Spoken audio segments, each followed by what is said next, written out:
magre-renew tayo na dating driver's license dahil expired na yung lisensya natin this coming July.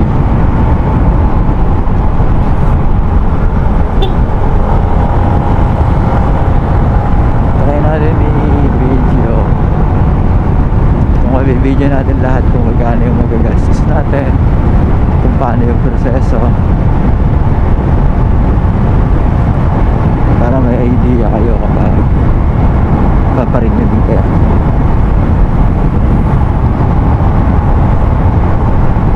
So late ko na lang pag andun tayo sa ITO Gapan.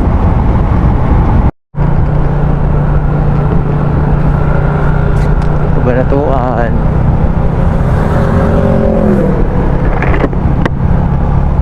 Bali papunta tayo ngayon sa Aliaga. Kasama ko kasi yung pinsan ko kukuha student from student magpapanan pro. Eh ang mga new licensing daw available lang dito sa Cabanatuan tsaka sa Aliaga.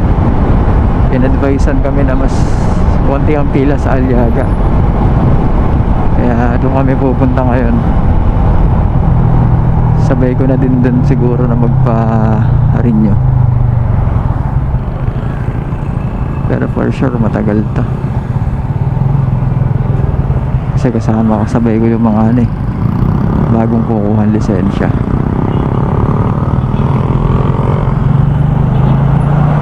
Sa Cabanatuan ay sa Gapan available naman yung renewal. Kaso lang kasi yun niya, kasama ko yung pinsan ko, kailangan samahan. So update ko na lang kayo ulit pag nandun na kami sa Aliaga LTO. Okay, yan, medyo malapit na tayo sa LTO Aliaga.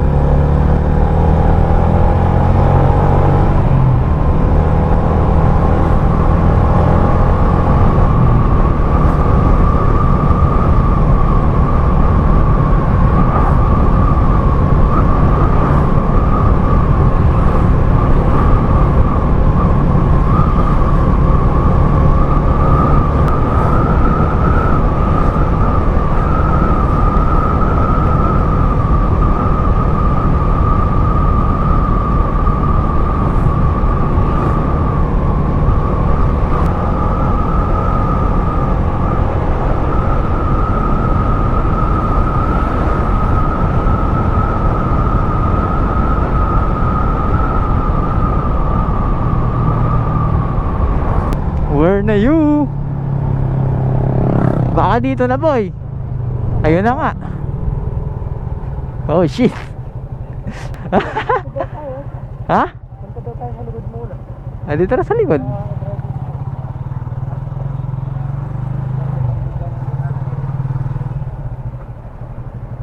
Okay na. Yan na, 817 driving school. Hindi, yan din ah.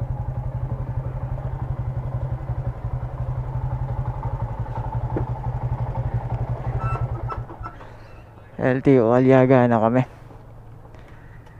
Bali share ko lang nung pumunta kami dito, kasama ko yung pinsan ko kasi kukuha din siya from student magano siya na non-pro. Medyo matagal sa renewal, mabilis lang. Yun nga lang dito kasi magkakasabay yung renewal tsaka yung mga new applicant. Hindi katulad dun sa isang LTO sa Gapan, puro for renewal lang. Yun nga lang kasi kasama natin yung pinsan natin, kaya kailangan natin dito. So bali una punta kami sa medical. Di ko na napicturan yung form. So yan guys, tapos na tayo na medical. Bayad tayo ng 500 sa medical. Although fill-upan mo din yung form, ilalagay mo din yung blood type mo, kulay ng mata, kung nagsasalamin ka na o hindi pa. Pero provided naman na yun sa old driver's license mo. Yun, bali after magpa-medical, papasok ka sa loob. Hindi ko na video, madaming tao masyado.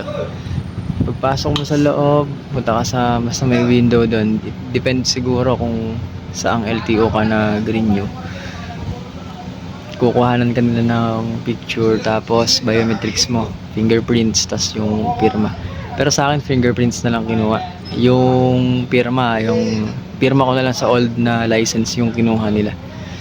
So after nun, bali ang nagastos natin 500 sa medical dun.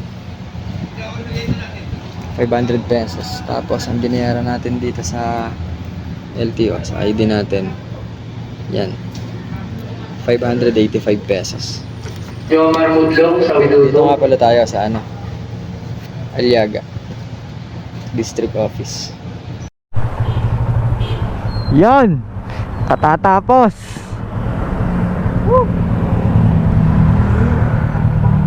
Yan.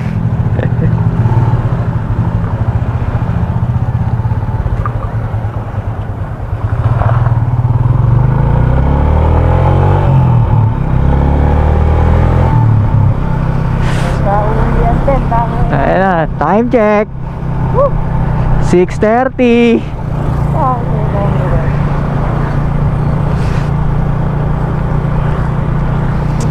Para nga mabili. Para nga mabaga.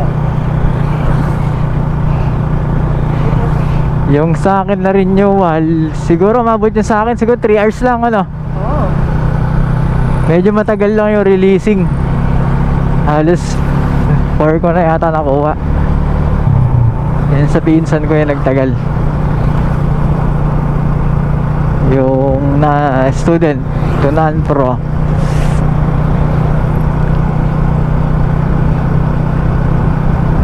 Halos mag-11 nung pumila kami. Natapos ako 3 PM eh. Tapos yung pinsan ko natapos ng 6 PM.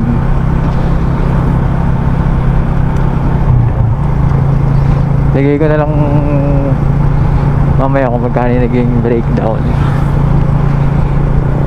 Bali, ang binayaran ko lang is yung medical na 500 pesos na. Tapos 585 dun sa loob ng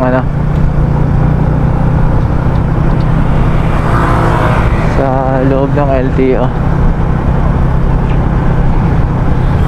Bali 1,000.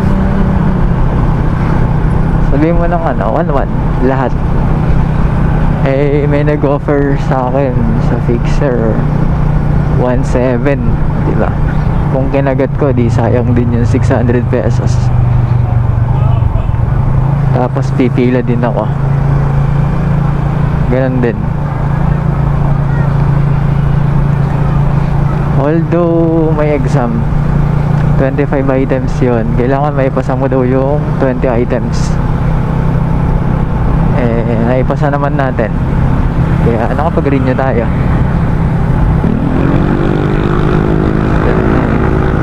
Picturean ko na lang yung resibo, kasi yung resibo ng medical hindi ko na na-picturean.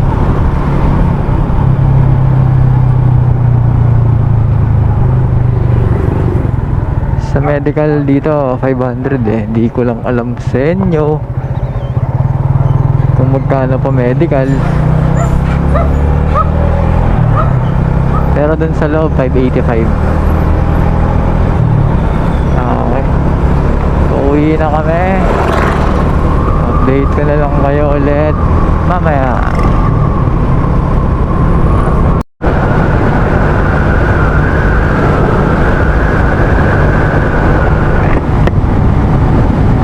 Ganda ng daan. Kakampres ko. Bukid.